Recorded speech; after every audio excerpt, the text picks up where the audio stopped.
If you use a lot of thin strips in your projects, I'm going to show you a safer, more effective way to cut these out. Let's go. So if you're the type of woodworker that does a lot of cutting boards, coasters, sign work, mosaics, you know the first thing that happens is that honestly you need a lot of thinner strips, and sometimes there's not a great way to get those.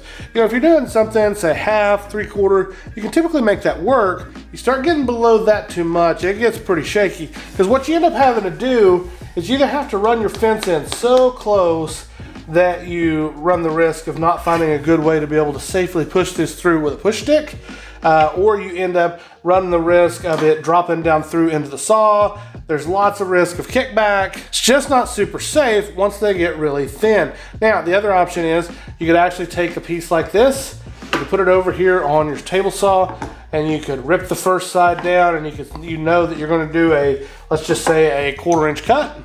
You're going to run it once. We're going to move our fence over 1/4. We'll do the math, subtract it off, block it down, run it.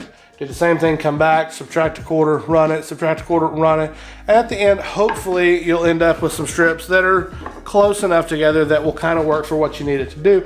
And I've done that before, it works, but it's still not as good as what I'm about to show you. This is a thin rip jig, and the way that this thing works is it's fairly simple. Got a couple of pieces of aluminum here, and then we've got a star knob. This star knob loosens and tightens.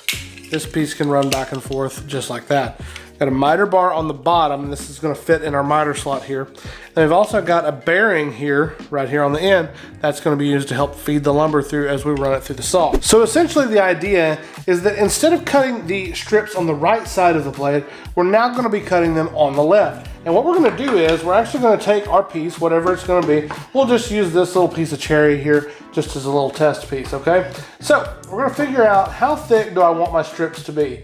We can do them as thin or as thick as we like, because now we're not dealing with this issue that we were dealing with before on the right side of the blade. On the left, it's going to be safe and easy. Once we figure out exactly what our thickness is, we're going to go ahead and we're going to move this back into a safer area. You wouldn't want this up here beside the blade or anything like that. Okay, we're going to bring this back. Then we're going to take our fence. We're going to bump our fence over against it just like that, and that's where we want it. And now we're going to run our pass. After we run our pass, we're going to bump our fence over again until the piece hits the jig, and then we're going to run another pass. We're going to keep doing that, and we're going to come up with multiple strips in a very simple, easy, streamlined way to do this. Let's see it in action, and I'll show you what I'm talking about.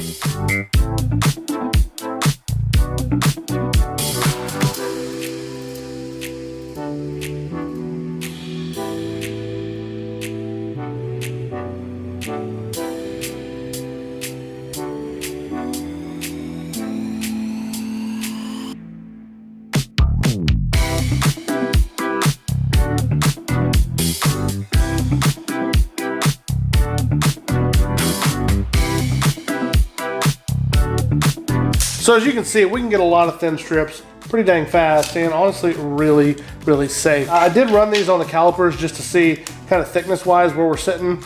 About 0.213 and about 0.217.